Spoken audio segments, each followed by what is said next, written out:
अमेरिकी social media company Twitter ने केंद्र सरकार के उस आदेश को पूरी तरह से पालन करने में अनिच्छा जताई है, जिसमें सरकार ने प्लेटफॉर्म से 1178 हैंडल्स को हटाने को कहा था। सरकार ने कहा था ये हैंडल्स पाकिस्तान समर्थित खालिस्तान समर्थकों के और विदेशों से ऑपरेट किए जा रहे थे और किसान आंदोलन को लेकर भ्रामक और भड़काऊ सामग्री फैला रहे थे। हालांकि ट्विटर ने बुधवार को सरकार से कहा है कि उसके आदेश भारतीय कानूनों के अनुरूप नहीं है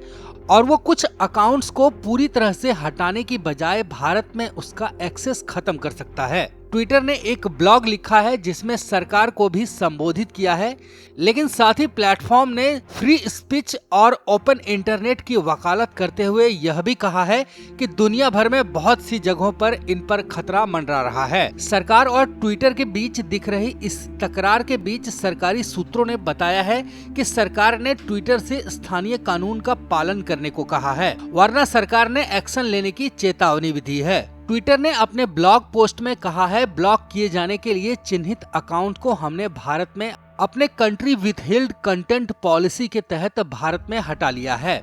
लेकिन ये अकाउंट भारत के बाहर चलते रहेंगे। ब्लॉग में आगे कहा गया है, क्योंकि हमें नहीं लगता जो एक्शन लेने के हमें निर्देश मिले हैं वो भारतीय कानूनों के अनुरूप है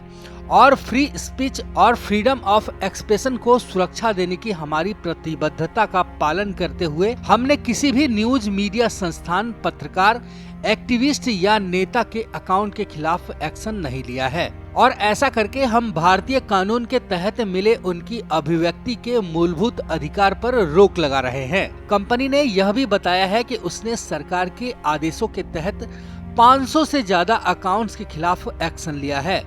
जिसमें कुछ को स्थायी रूप से निलंबित किया जाना भी शामिल है। लेकिन अगर ट्विटर आईटी एक्ट के सेक्शन 69A के तहत भेजी गई नोटिस का पालन नहीं करता है तो उसके खिलाफ कानूनी एक्शन लिया जाएगा। कानूनन इस धारा के तहत 7 सालों का प्रावधान है। सरकार ने कहा है कि वो समझती है कि ट्विटर की चिंताएं जायज है, लेकिन ये हैंडल सुरक्षा के लिहाज से खतरनाक है।